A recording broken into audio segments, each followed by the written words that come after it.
ఈరోజు ఆంధ్రప్రదేశ్ రాష్ట్రంలో అసలు మనం ప్రజాస్వామ్యంలో ఉన్నామా రాచరికంలో ఉన్నామా అనే విధంగా ప్రజలిచ్చిన అధికారం శాశ్వతం అనుకుని ప్రజలిచ్చిన అధికారాన్ని ప్రజా ప్రయోజనాల కోసం కాకుండా ఈరోజు చంద్రబాబు నాయుడు గారి బంధుప్రీతితో ప్రజల ఆస్తిని ప్రభుత్వ ఆస్తుల్ని ముఖ్యంగా భూముల్ని వేలాది కోట్ల రూపాయల విలువైన భూముల్ని వారి బంధువులకి దబేదారులకి బినామీలకి ఈరోజు పప్పు బెల్లాల్లో ఏ విధంగా పంచిపెడుతున్నారనేది ఇప్పటివరకు కూడా మనం చూసాం. ముఖ్యంగా ఈరోజు గత 3 నెలలుగా విశాఖపట్నంలో నెలకొల్పిన గీతం యూనివర్సిటీకి సంబంధించి విశాఖపట్నం ఎంపీగా గెలిచిన శ్రీభారత్ చంద్రబాబు నాయుడు గారి చంద్రబాబు నాయుడు గారి సోయానా కొడుకు యొక్క తోడలుడు బాలకృష్ణ అల్లుడు అయినటువంటి గీతం యూనివర్సిటీ భరత్కి చెందిన గీతం యూనివర్సిటీకి విశాఖపట్నంలో కానీ ఉత్తరాంధ్ర ప్రాంతంలో కానీ రాష్ట్ర వ్యాప్తంగా ఉన్న ప్రజలందరూ కూడా వ్యతిరేకిస్తున్నా సరే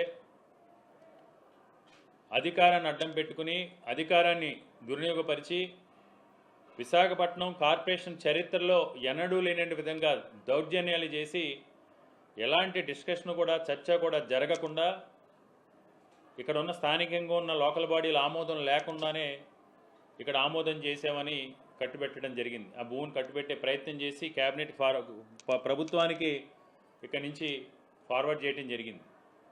ఒకవైపు రెవెన్యూ అధికారులు కానీ లేకపోతే దానికి సంబంధించి కోర్టు కేసులకు సంబంధించి కానీ ఏదైతే గీతం అన్యాక్రాంతమైన భూములు ఉన్నాయో వాటి క్లాసిఫికేషన్ సంబంధించి అనేక అనుమానాలు ఉన్నాయి. అందులో ఎంత గెడ్డ పోరంబోకు భూములు ఉన్నాయి, ఎంత అసైన్డ్ భూములు ఉన్నాయి, ఎంత కొండ పోరంబోకు భూములు ఉన్నాయి. దాని మీద ఇప్పటి వరకు కూడా కనీసం ప్రభుత్వం రెవెన్యూ అధికారుల తరపు నుంచి సర్వే జరిపించి ప్రజలకి గీతం భూములకు సంబంధించి ఏదైతే మాదీనంలో ఉన్నాయి, మా తాతగారు ఆక్రమించారు, మా తాతగారిని దురాక్రమణని భూ కబ్జాని వారసత్వంగా నేను కొనసాగిస్తాను, మా తాతగారి దగ్గర నుంచి ఇప్పటి వరకు కూడా మా కబ్జాలో ఉన్నాయి,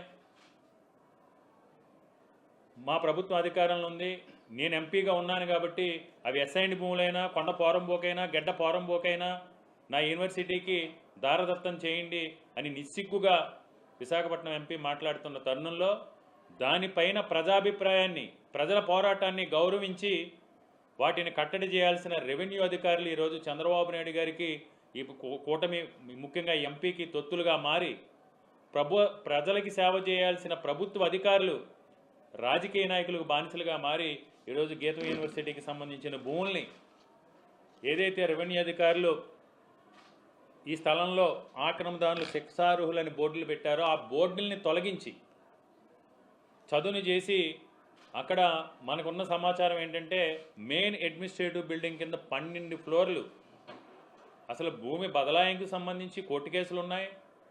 విశాఖపట్నంలో ఉన్న ప్రజా సంఘాలు కానీ ఉద్యమకారులు కానీ ఆ భూములకి గీతంకి క్రమబద్ధీకరణ చేయడానికి మేము వ్యతిరేకమైన కోర్టులో కేసులు నడుస్తున్నాయి, ఇక్కడ పోరాటాలు జరుగుతూ ఉన్నాయి.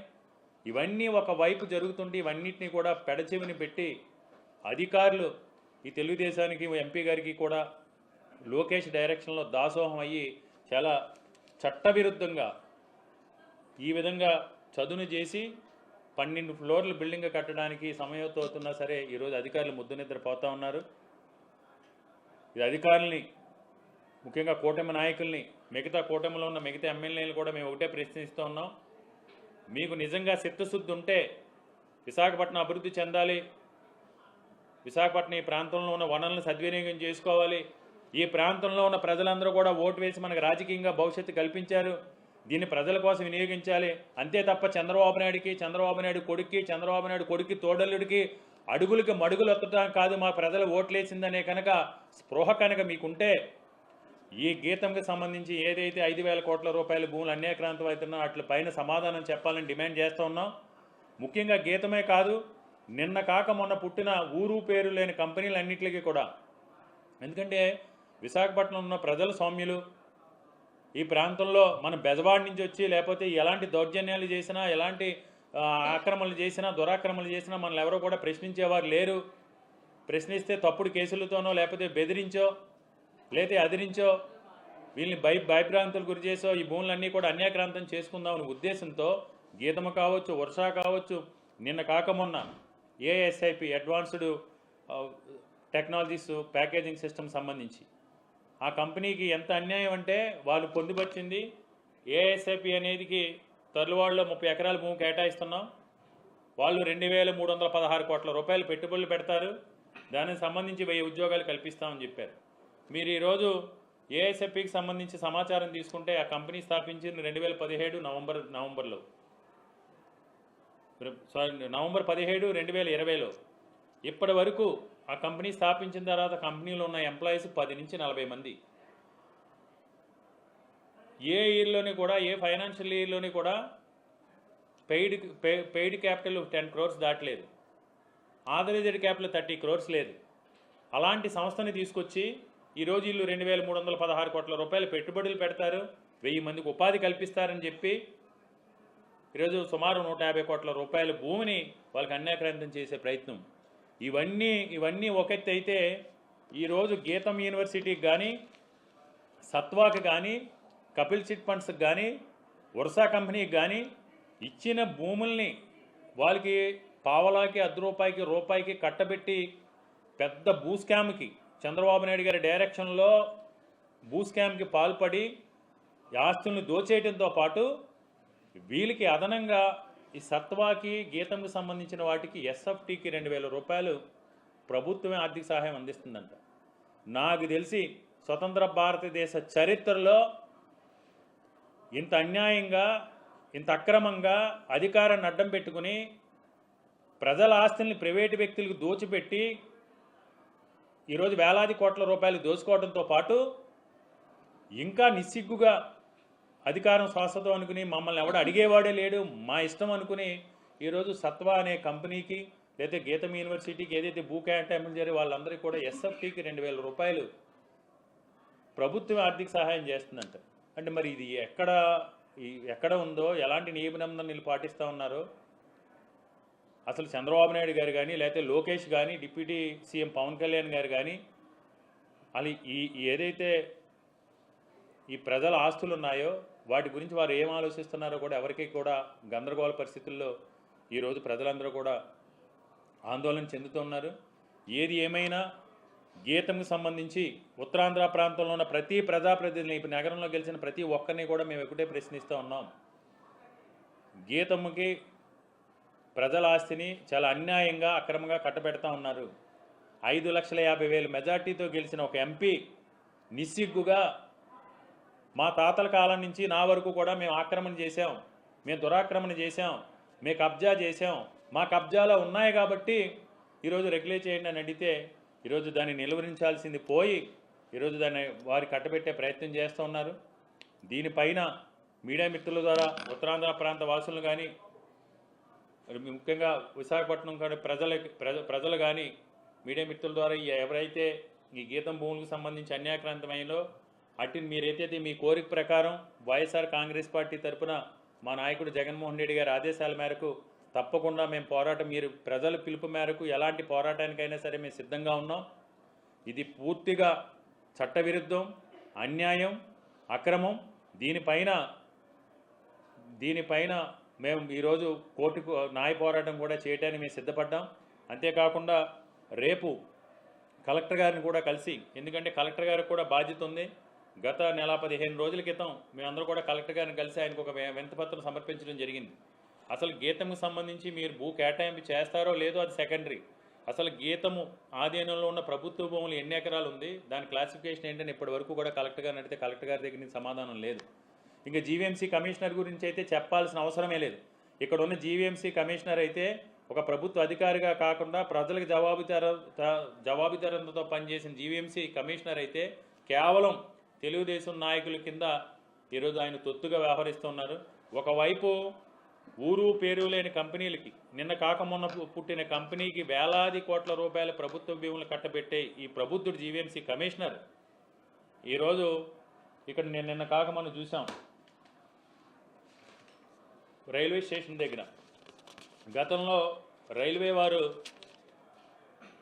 ప్రయాణికుల సౌకర్యార్థం రైల్వే నుంచి ఒక బస్ షెల్టర్ భూమిని కేటాయిస్తే ఇక్కడ రోడ్డు మీద చిరు వ్యాపారాలు చేసుకునే బడ్డీలు తొలగించి కమిషనర్ దశాబ్దాలుగా ఇక్కడ ఈ నగరంలో ఉన్న వేలాది కుటుంబాలు పట్టగొట్టిన ఈ కమిషనర్ అధికారులకు తొత్తుగా మారి కూటమి నాయకులు 15 లక్షల రూపాయల లంచం తీసుకుని ఒక ప్రైవేట్ కాఫీ షాప్కి 10,000 రూపాయలకి ఈ బస్ స్టాప్ను కట్టబెట్టడం జరిగింది. ఇది ఈ నగరంలో జరుగుతున్న ఎంత అన్యాయం అక్రమం అంటే విశాఖపట్నం నడిబొడ్డిన రైల్వే స్టేషన్ ముందున్న బస్ స్టాప్లో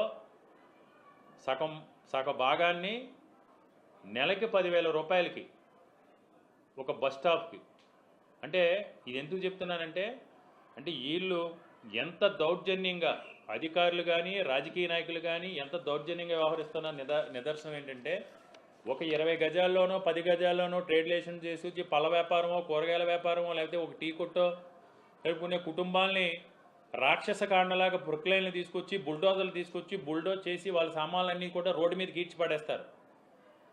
వాళ్ళ ఆక్రందనలు కానీ వాళ్ళ బాధలు కానీ వాళ్ళ జీవనభృతి గురించి కానీ ఎవరికి కూడా ఈ నగరంలో ఉన్న ప్రజాప్రతినిధులు కానీ అధికారులు కానీ ఎవరికి కూడా పట్టదు. ఒకవైపు వేలాది కోట్ల రూపాయలని కార్పొరేట్ వ్యక్తులు దారదత్తం చేస్తారు. అదే మీకు నచ్చిన వ్యక్తులకి ఇలా ఈ విధంగా ప్రభుత్వ ఆస్తుల్ని కూటమి నాయకులు లంచాలు తీసుకుని లక్షల పందికొక్కులా మెక్కి లంచాలు తీసుకుంటే 10,000 రూపాయలకి ఇదిగో జీవీఎంసీ కమిషనర్ ఇచ్చిన ఆర్డర్.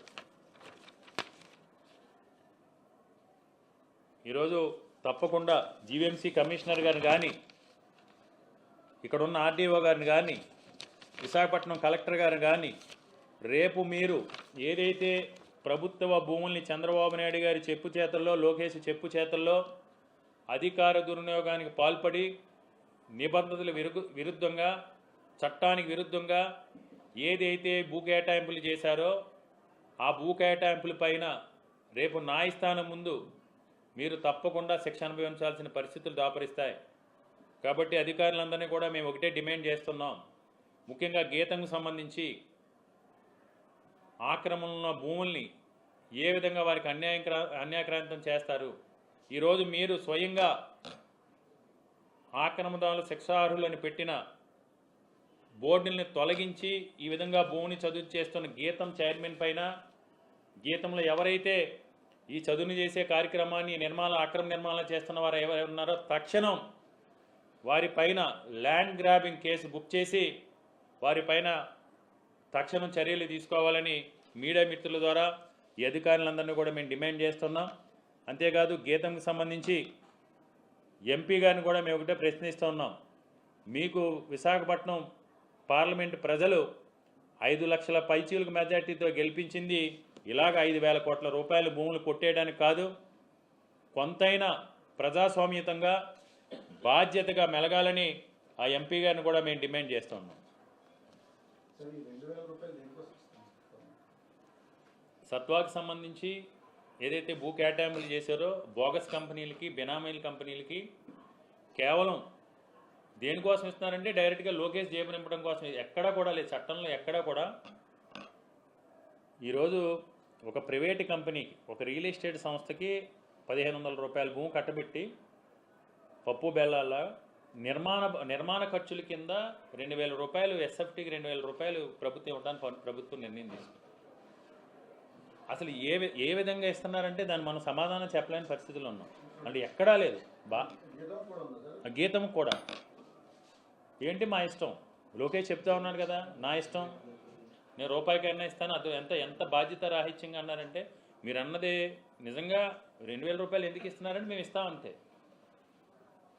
ఇది అదే సత్వా కంపెనీ 6 నెలల క్రితం హైదరాబాద్లో ఎకరం 174.6 174,60,00,000 రూపాయలు చేసి 8 ఎకరాలు 14 కోట్లు కొన్నాడు సత్వా కంపెనీ. ఆ కంపెనీ కెపాసిటీ అది పూర్తిగా రియల్ ఎస్టేట్ కంపెనీ సత్వా అనేది.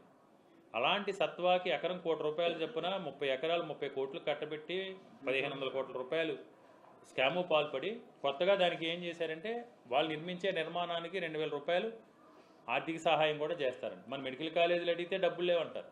విశాఖపట్నంలో రోడ్లు డెవలప్ చేయాలంటే రోడ్లు ప్రైవేటీకరణ అంటారు. భోగాపురం ఎయిర్పోర్టుకి దారంటే సెంట్రల్ గవర్నమెంట్ డబ్బులు ఇవ్వాలంటారు. మరి దీనికి ఏ రకంగా ఈ ప్రైవేట్ వ్యక్తులకి, ప్రైవేట్ కంపెనీలకి, గీతం యూనివర్సిటీకి, ఎస్ఎఫ్టీకి 2000 ఇవ్వడానికి చంద్రబాబు నాయుడు గారికి ఏ విధంగా వస్తున్నది అందరికీ తెలిసిందే. ఇది స్కామ్, లూటీ. ప్రజల సంక్షేమం పేరు చెప్పి, లేకపోతే రోడ్లు అభివృద్ధి పేరు చెప్పి, బ్యాంకుల దగ్గర కేంద్ర ప్రభుత్వం తెచ్చుకున్న డబ్బుల్ని, భూముల్ని దోచేయడంతో పాటు ఈరోజు ఆ డబ్బులను కూడా ఏ విధంగా లూటీ చేస్తున్నారో, ఏ విధంగా దోచేస్తున్నారు అనే దానికి నిదర్శనం ఏంటంటే, ఇలా ప్రైవేటు వ్యక్తులకి సాఫ్ట్వేర్ కంపెనీలు ఉపాధి కల్పన పేరుతో నిర్మాణ ఖర్చులకు కూడా వీళ్ళ ఆర్థిక సహాయం పేరుతో బ్యాక్ డోర్ నుంచి లూటీ చేయటం. సార్, మామూలుగా నిర్మాణం చేపట్టాలంటే జీవీఎంసీ అనుమతి ఉండాలి కదా. ఇప్పుడు ఆక్రమిత భూములకి జీవీఎంసీ నిర్మాణం చేపట్టడానికి ఆ భూములకు ఎలా అనుమతిస్తారు సార్? ఎలా ఒప్పుకుంటారు? అడ్డుకోవాలి. అసలు ఈ రోజు వరకు ఆక్రమణకు సంబంధించి భూ బదలాయింపే జరగలేదు. విశాఖపట్నం నగరంలో ఉన్న ప్రజలు బాధపడేది కూడా అదే. అసలు భూ బదలాయింపే జరగలేదు. భూ బదలాయింపుకు సంబంధించి కోర్టులో కేసులు ఉన్నాయి. అది ఆ భూమి కొండపోరంబోక, గడ్డపోరంబోక అనేది క్లాసిఫికేషనే లేదు. అంటే దౌర్జన్యం చేసి అధికారం ఉంది కదా అని పూర్తిగా ఎంపీ గారు కానీ, చంద్రబాబు నాయుడు గారు కానీ ల్యాండ్ గ్రాబింగ్ ఏ విధంగా చేస్తున్నారనే దానికి నిదర్శనమే ఈరోజు గీతం యూనివర్సిటీలో జరుగుతున్న భూ దురాక్రమణ. ప్రభుత్వం ఇవి ప్రభుత్వ భూములు, ఆక్రమణదారులు శిక్షార్హులని పెట్టిన బోర్డుల్ని తొలగించి ఈరోజు ఏ విధంగా అందులో వర్క్ చేస్తున్న నిదర్శనం ఏంటంటే, అధికారాన్ని అడ్డం పెట్టుకుని అధికార దుర్వినియోగ పాల్పడి చేస్తూ ఉన్నారు. దీనిపైన తప్పకుండా మేము న్యాయ పోరాటం చేస్తాం. ఇంతకంట దౌర్జన్యం కానీ, ఇంత పెద్ద స్కామ్ కానీ నాకు తెలిసి రాష్ట్రంలో ఎప్పుడు కూడా జరగలేదు.